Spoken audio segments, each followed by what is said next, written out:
আবার আসলো এমএমএস এর কাণ্ড। ব্যাঙ্গালোর সিটিতে কাজ করা রোহান আর রোহিণী একে অপরের অনেক কাছে ছিল আর নিজেদের রিলেশনশিপে অনেক খুশি ছিল। কাজের থেকে বিরক্ত হয়ে দুজন একটা লং উইকেন্ডে কোথাও দূরে কোথাও একসাথে সময় কাটানোর জন্যে প্ল্যান বানালো।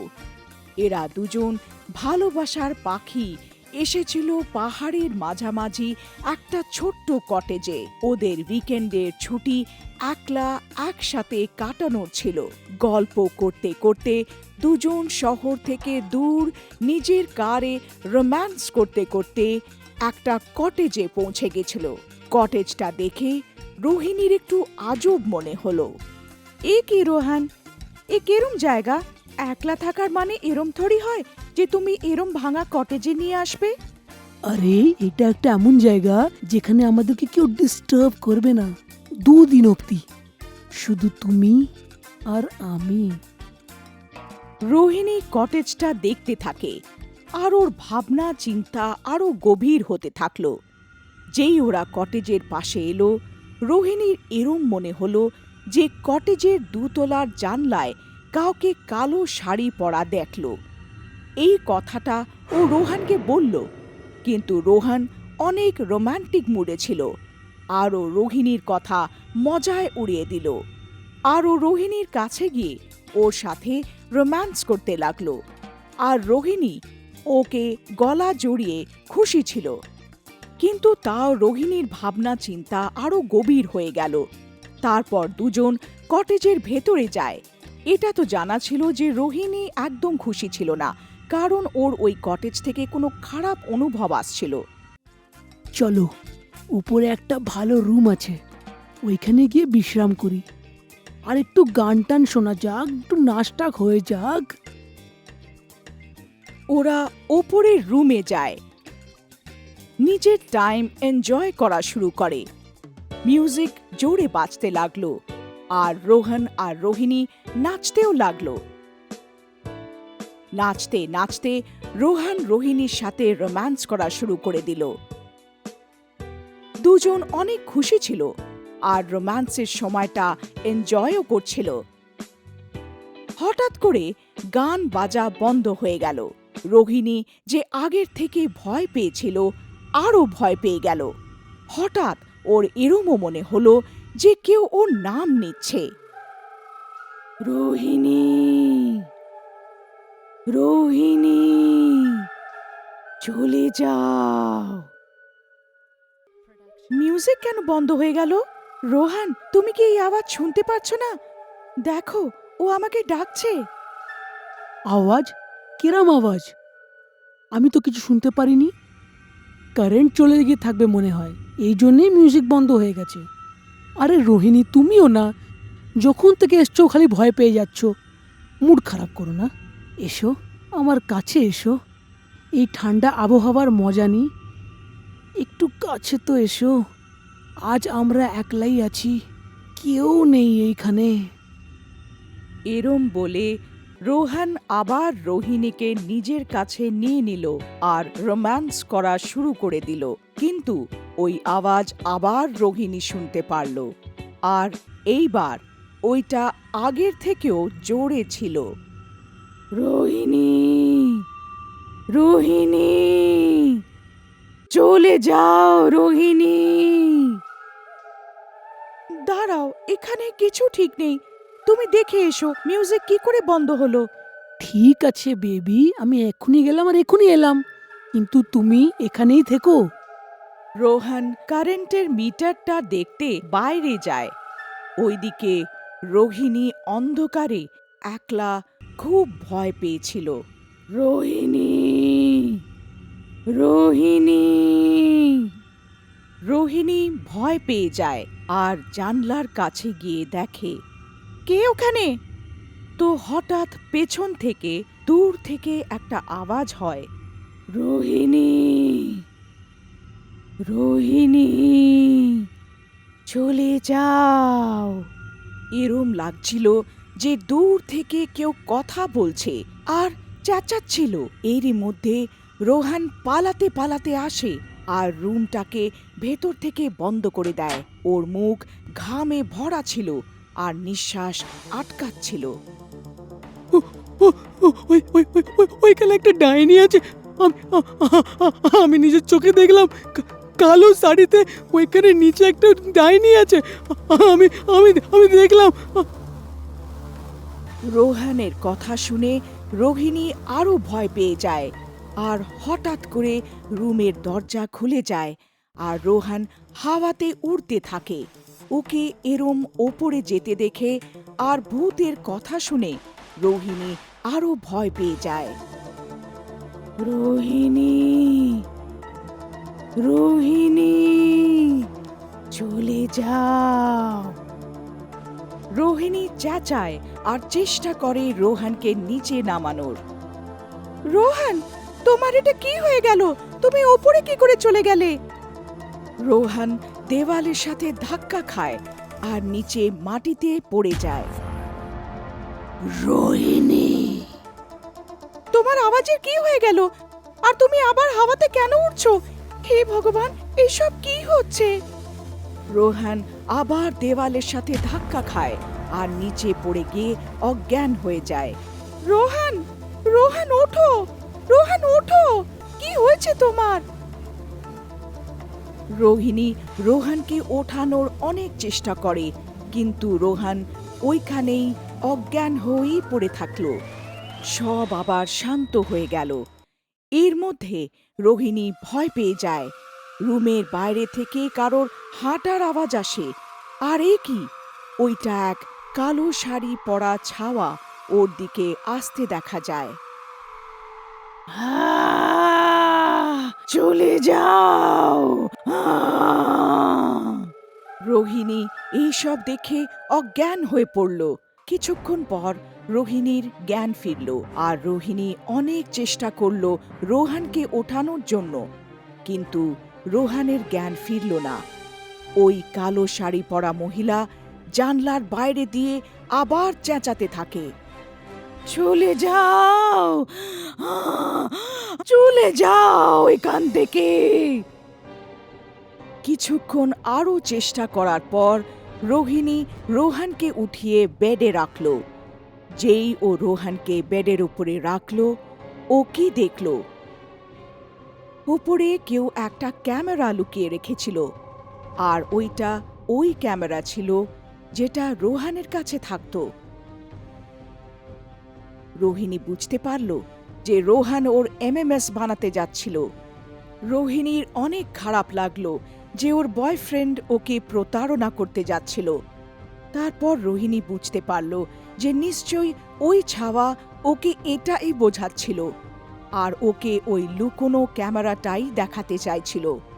আর ওই ভূতটা আবার চেঁচাতে শুরু করে দিল, চলে যাও। রোহান তখনও অজ্ঞান ছিল, আর রোহিণী ভেবে নিল যে ও রোহানকে ছেড়ে কটেজ থেকে চলে যাবে। রোহিণী যেরম হোক ওই কটেজ থেকে বেরোতে সফল হলো।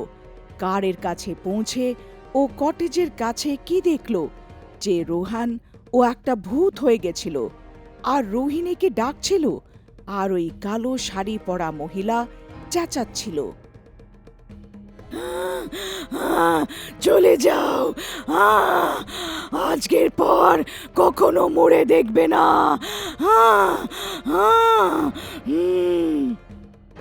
তারপর রোহিণী কারটা স্টার্ট করে আর ওইখান থেকে পালিয়ে যায়। ওই ভূত নিশ্চয়ই রোহিণীকে বাঁচাতে চাইছিল আর রোহানকে ওর কর্মের ফল দিতে চাইছিল। রোহিণী ওই দিন ভয় আর ভালোবাসা তে প্রতারণা একসাথ দেখে নিল। রোহিণীর যতটা রোহানকে হারানোর দুঃখ ছিল, অতটাই ওকে প্রতারণা করায় ব্যাপারে তাতেও ছিল। দূর কোনো একটা গ্রামে একটা কৃষক নিজের দুটো ছেলে মেয়ে হিনা আর শ্যামের সাথে থাকত। তারপর একদিন কৃষকের অসুখ হলো। তখন নিজের দুটো ছেলে মেয়েকে কাছে ডাকলো আর বলল, বাচ্চারা, আমরা নিজের জীবনে শুধু 4টে জিনিসই কামিয়েছি, আর তাছাড়া আমার কাছে কিছুই নেই তোমাদেরকে দেওয়ার জন্য। ওই 4টে জিনিসে একটা গোলাপের গামলা, একটা আংটি, একটা আটার চাকি আর একটা ঘর, যার মধ্যে হিনা আমি তোমাকে গোলাপের গামলা আর আংটি দেব, আর বাকি তো শ্যাম তুমি রেখে নেবে। কৃষক শেষ নিঃশ্বাস নিল। শ্যাম হিনাকে গোলাপের গামলা আর আংটি দিয়ে দিল, আর বাকি সব জিনিস নিজের কাছে রেখে ফেলল। হিনা গামলা আর আংটি নিয়ে নিজের ঘরে চলে যায়। গামলা টেবিলে রেখে ওর সাথে মনের কথা বলতে থাকে। আজ থেকে আমি আর তুমি বন্ধু, আর আমার তোমাদেরকে ছাড়া কেউ নেই। কথা বলতে বলতে হঠাৎ ও ধ্যান গামলার শুকনো মাটিতে যায়, আর ও বলে, তুমি তো অনেক শুকিয়ে গেছো, মনে হচ্ছে অনেক দিন ধরে তোমাকে কেউ জল দেয়নি। দাঁড়াও, আমি এক্ষুনি জল নিয়ে আসছি। ও বাইরে পুকুরে জল নিতে যায়, আর যখন ও পুকুর থেকে জল নিতে থাকে ও হঠাৎ দেখে সামনে একটা সুন্দর বাগান আছে। ও বাগানটা দেখার জন্যে ওইখানে চলে যায়। কিন্তু এ কি, ওই বাগানে তো একটা সুন্দর মহারানী বসেছিল। ও গাছের পিছন থেকে ওই মহারানীকে দেখছিল। তখনই মহারানী ওকে উঁকি মারতে দেখে নিল আর বলল, কে ওখানে? সামনে এসো, ভয় পেও না, আমি তোমাকে কিছু বলবো না। হিনা ভয় পেতে পেতে বলল, না না, আমি কিছু করিনি। আমি তো এইখানে জল ভরতে এসেছিলাম, আর সামনে তোমার সুন্দর বাগানটা দেখলাম। আমাকে ক্ষমা করে দাও। না না, তুমি কোনো ভুল করনি, ভয় পেও না, এসো আমার কাছে এসো। হিনা মহারানীর কাছে যায়। নাম কি তোমার? কি করো তুমি? কোথায় থাকো? তুমি কি খাবার খেয়েছো? আমি মহারানী, এই কাছেই থাকি। বসো কিছুক্ষণ, আমার সাথে খাও। ও যায় আর মহারানীর সাথে খেতে থাকে, আর মনে মনে ভাবে যে কত সুস্বাদু খাবার এটা। এইরকম খাবার তো আগে কোনোদিনই খাইনি। মহারানী, আপনার অনেক অনেক ধন্যবাদ। এইরম খাবার আমি আগে কোনো দিন খাইনি, কিন্তু এর বিনিময়ে আমি আপনাকে কি দিতে পারি? আমার কাছে একটা গোলাপের গামলা ছাড়া তো আর কিছু নেই, আর যেটা আমার কাছে প্রাণের চেয়ে প্রিয়, কিন্তু ওটা আমি আপনাকে উপহার রূপে দেব নিশ্চয়ই। আমি এক্ষুনি নিয়ে আসছি।